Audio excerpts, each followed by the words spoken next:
అన్యాయం జరిగింది. తిరిగి మళ్ళీ 2023లో కాంగ్రెస్ పార్టీ అధికారం రాగానే ప్రధానంగా తెలంగాణలో సంక్షేమానికి పెద్దపీట వేసి, యువత భవిష్యత్తుకు పెద్దపీట వేసి, ఉద్యోగాల భర్తీకి పెద్దపీట వేసి, మహిళా సంక్షేమానికి పెద్దపీట వేసినటువంటి ఘనత మన ముఖ్యమంత్రి రేవంత్ రెడ్డి గారికి దక్కిందనే విషయాన్ని మరొకసారి గుర్తు చేస్తూ ఉన్నాం. ఈరోజే తెలంగాణ రాష్ట్ర అవతరణ దినోత్సవం రోజునే ఉద్యోగాల భర్తీకి ముఖ్యమంత్రి గారు మరొకసారి శ్రీకారం చుట్టారు. ప్రతి 3 నెలలకు ఒకసారి ఉద్యోగాల భర్తీ ప్రక్రియ కొనసాగుతూ ఉంటుంది. పరీక్షకు గ్యాప్ ఉండే విధంగా తెలంగాణ పబ్లిక్ సర్వీస్ కమిషన్ చర్యలు తీసుకుంటా ఉంది. ఎలాంటి అవకతవకలు లేకుండా నిజాయితీగా పారదర్శకంగా పరీక్షలు పెట్టి నిరుద్యోగుల జీవితాలలో విశ్వాసాన్ని వెలుగులు నింపినటువంటి ఘనత మన ముఖ్యమంత్రి రేవంత్ రెడ్డి గారికి ప్రజాపాలనకు దక్కిందనే విషయాన్ని మరొకసారి మీ అందరికీ గుర్తు చేస్తా ఉన్నాం. తెలంగాణలో ఇంకా దాడులు జరుగుతున్నాయి. తెలంగాణలో కూడా విగ్రహాలు పెడుతున్నాయి. ఒకటి బాలసుబ్రహ్మణ్యం కావచ్చు, ఎన్టీఆర్ విగ్రహం కూడా, ఆంధ్రవాద విగ్రహాలు కూడా ఇక్కడ పెడుతున్నాయి. తెలంగాణ ఉద్యమకారుల విగ్రహాలు ఇంతవరకు కూడా పెట్టడం పరిస్థితి ఏం చెప్తారు? ఇప్పుడు రాష్ట్రంలో మన కాంగ్రెస్ ప్రభుత్వంలోనే జరుగుతుంది. కాంగ్రెస్ ప్రజాపాలనలో బీఆర్ఎస్ హాయంలో ఇవాళ కవులు కళాకారుల్ని ఉద్యమకారుల్ని అమరవీరుల్ని విస్మరించినటువంటి సందర్భంలో ప్రజాపాలన అధికారం రాగానే మొదటగా కవులని కళాకారులని ఇవాళ అమరవీరుల్ని ఉద్యమకారులకు పెద్దపీట వేసి గౌరవించుకున్నటువంటి చరిత్ర ఇవాళ మన కాంగ్రెస్ ప్రభుత్వానికి దక్కింది. ఇవాళ గద్దర్ లాంటి అందశ్రీ లాంటి వాళ్లకు గౌరవాన్ని ఇచ్చింది, కవులు కళాకారులకు గౌరవాన్ని ఇచ్చింది. ఇవాళ అదేవిధంగా నంది అవార్డులను తీసేసి గద్దర్ అవార్డులు పెట్టడం అనేది అది గొప్ప మార్పుగా, ఒక నూతన విప్లవంగా మేము భావిస్తూ ఉన్నాం. ఇవాళ ఇంతకుముందుకు మీరు చెప్పారు విగ్రహాల అంశంలో ఎస్పీ బాలసుబ్రహ్మణ్యానికి కులం కానీ రాష్ట్రం కానీ లేదు. అతను ఒక దేశానికే ఒక పేరుగాంచినటువంటి గాయకుడు. కాబట్టి మనందరం కూడా గాయకుడిగా చూడాలి తప్ప ఒక పేరు పొంది శతాబ్దాల పాటు లక్షల పాటలు పాడి 50 నుంచి 40 ఏళ్ల పాటు తెలుగు ప్రజల హృదయాల్లో జీవించినటువంటి వాళ్ళకు ప్రాంతీయ భేదాన్ని లేకపోతే ఇంకోటాన్ని అవసరం లేదు. అతను ఒక కళాకారుడిగా గాయకుడిగా మాత్రమే మనకు ఇక్కడ ఉన్నటువంటి గుర్తించింది. అదేవిధంగా గద్దర్ లాంటి అందశ్రీ లాంటి వాళ్ళని కూడా మన ఒక ప్రజాపాలన గుర్తించి గౌరవించింది. ఎన్టీ రామారావు విషయానికి వస్తే ఎన్టీ రామారావు గారు తెలుగు ప్రజలలో ఇవాళ ఒక నూతన విప్లవాన్ని ఇచ్చేసి ఎస్సీ ఎస్టీలకు బీసీలకు ఆయన ఎంతోగానో ఒక రాజకీయ అవకాశాలు కల్పించి అవకాశం ఇచ్చినటువంటి ఘనత ఎన్టీఆర్కి దక్కింది. కాబట్టి మనం ఎన్టీఆర్ని గొప్ప నాయకుడిగా, రాజకీయ నాయకుడితో పాటు ఇలా అతని ఒక సినిమా ఇండస్ట్రీ కూడా అతన్ని ఒక మార్పులు తీసుకొచ్చినటువంటి సందర్భంగా చూడాలి. కాబట్టి ఇలాంటి పరిణామాలు కొందరు ఇదే పనిగా పెట్టుకునే వాళ్ళు విమర్శిస్తూ ఉంటారు. దానికి కాదు నేను అనేది, ఈ తెలంగాణ రాష్ట్ర ప్రభుత్వం అందరినీ గౌరవించుకుంటుంది. ప్రధానంగా అమరవీరుల్ని గౌరవించుకొని, దాదాపు ఉద్యమకారులను కూడా గౌరవించుకొని, ఇళ్ల స్థలాలతో పాటు ₹1 ఉన్నటువంటి బహుమానాన్ని కూడా అందించినటువంటి కనుక ఇవన్నీ ఎందుకు మీరు మాట్లాడట్లేదు అనేది కూడా ఒకసారి మీ అందరికి గుర్తు చేస్తా ఉన్నాం. ఏది ఏమైనా కాంగ్రెస్ ప్రజాపాలనలోనే మనందరికీ గౌరవం దక్కింది. ఇవాళ అమరవీరులు కానీ లేకపోతే ఉద్యమకారులకు కానీ ఇవాళ చాకల ఐలమ్మ లాంటి మనవరాలకి బీసీ మహిళా కమిషన్ ఇచ్చినటువంటి ఘనత, అదేవిధంగా శంకరమ్మ మొదటి అమరవీరుడు శ్రీకాంతాచారి లాంటి తల్లికి ఇవాళ మహిళా కమిషన్లో చోటు కలిగింది. గతంలో ఇలాంటి ఆనవాయితీ లేకుంటుండే. ఇవాళ దొడ్డి కొమరయ్య కానీ, చాకల ఐలమ్మ కానీ, సర్దార్ పాపన్న లాంటి కానీ, ఇవాళ కొండా లక్ష్మణ్ బాపూజీ లాంటి వాళ్ళ జయంతులు వర్ధంతులు అధికారికంగా, గద్దర్ లాంటి అందశ్రీ లాంటి వాళ్ళ వర్ధంతులు జయంతులు అధికారికంగా జరుపుకునే అవకాశం ఈ ప్రజాపాలన దక్కింది కదా. గతంలో ఇలాంటి ఆనవాయితీ లేదు. ఇలాంటి వాళ్ళందరినీ కూడా ఆనాడు బీఆర్ఎస్ పాలకులు విస్మరించారు పూర్తిగా. తెలంగాణ నినాదాన్ని, తెలంగాణ వాదాన్నే మొత్తం కూడా తొక్కి పట్టించేసి మొత్తం కూడా ఆనాడు ఎవరికి కొమ్ము కాశారో, ఎవరికి దోషిపెట్టారో మనందరికీ తెలుసు.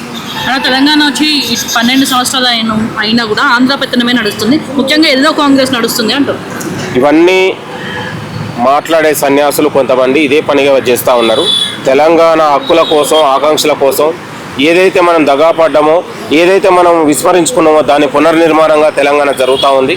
తెలంగాణ రాష్ట్రం ఇవాళ ప్రపంచ దేశాలకు పోటీ పడే విధంగా తెలంగాణ ఆత్మగౌరవాన్ని మన ముఖ్యమంత్రి రేవంత్ రెడ్డి గారి నాయకత్వంలో కొనసాగుతూ ఉంది. కాబట్టి కొందరు సన్యాసులు, చిల్లరగాళ్ళు ఇవాళ మన ముఖ్యమంత్రి గారి పైన, ప్రజాపాలన పైన ఇలాంటి చౌకాబార్ ఆరోపణలు మేము పట్టించుకోవాల్సిన అవసరం లేదు. తెలంగాణ ఉద్యమకారులందరూ కూడా దూషిస్తున్న పరిస్థితి. జనసేన పార్టీ కార్యకర్తలు కావచ్చు, వాళ్ళందరూ కూడా పాషా యాదగిరిని అలాగే పృథ్వీరాజును కూడా తిన్న పరిస్థితి ఎలా చూసుకోవచ్చు? మొదటగా ఇక్కడ పవన్ కళ్యాణ్ లాంటి ఒక సినిమా యాక్టర్ కానీ, అక్కడ డిప్యూటీ సీఎం కానీ ఇక్కడ ఆంధ్రాలో అతని యొక్క సినిమా గ్లామర్ కావచ్చు, సినిమా డ్రామాలు నడవచ్చు, కానీ తెలంగాణలో పవన్ కళ్యాణ్ సినిమా డ్రామాలు, అతని సినిమా ఆటలు ఇక్కడ సాగవు. ఎందుకంటే తెలంగాణ చరిత్ర అనేది గొప్ప చరిత్ర. ఇక్కడ ఉన్నటువంటి గడ్డిపోసలు కూడా గడ్డపారలై తెలంగాణ నినాదాలను ఎత్తుకున్నటువంటి వాళ్ళు, పాలు తాగే పసిబిడ్డలు కూడా తెలంగాణ కావాలని కోరుకున్న వాళ్ళు. కాబట్టి 60 ఏండ్ల స్వప్నం ఇవాళ 1200 మంది విద్యార్థుల బలిదానాలతోని తెలంగాణ రాష్ట్రం ఆవిర్భవించింది. కాబట్టి తెలంగాణ రాష్ట్రం అంటేనే ఒక పోరాటం, ఆత్మగౌరవం, అస్తిత్వం. ఇలాంటి అస్తిత్వం చరిత్రలో, పోరాటాలలో పవన్ కళ్యాణ్ చరిత్రగానే ఆనవాళ్ళు ఎక్కడ లేవు. దయచేసి తెలంగాణ గడ్డ మీద పవన్ కళ్యాణ్ ఆటలు సాగవు. నీ డ్రామాలు ఆంధ్రాలో చేసుకోవాలి తప్ప తెలంగాణలో సాగవు.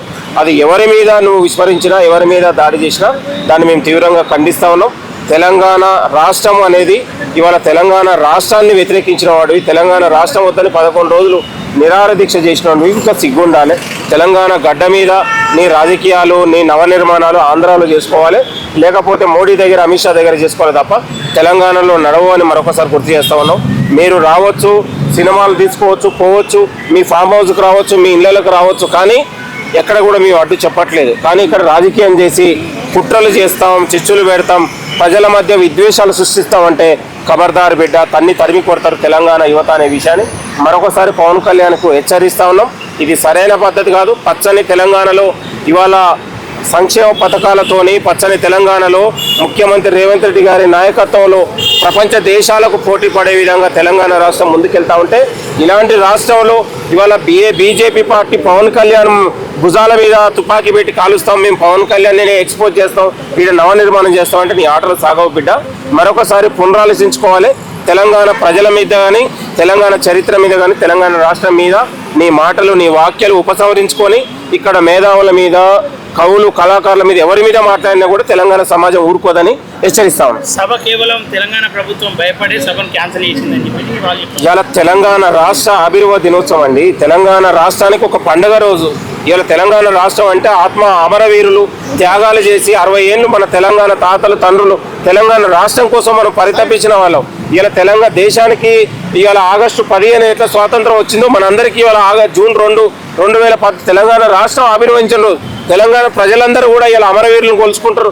తెలంగాణ ఉద్యమకారుల్ని ఇవాళ అమరవీరులను తలుచుకునే రోజు తెలంగాణ పండుగ రోజు. ఇలాంటి పండుగ రోజు వాతావరణంలో నువ్వు వచ్చి చిచ్చు పెట్టి ఆంధ్ర వ్యతిరేకి, తెలంగాణ చరిత్ర మీద దాడి చేసినోడు, తెలంగాణ సంస్కృతి మీద దాడి చేసినోడు ఇక్కడికి వచ్చి నేను మీటింగ్ పెడతా, ధర్నాలు చేస్తా, నేను పోరాటం చేస్తా అంటే ఒప్పుకోలేని పరిస్థితుల్లో నువ్వు డిప్యూటీ సీఎంగా మేము గౌరవిస్తాం.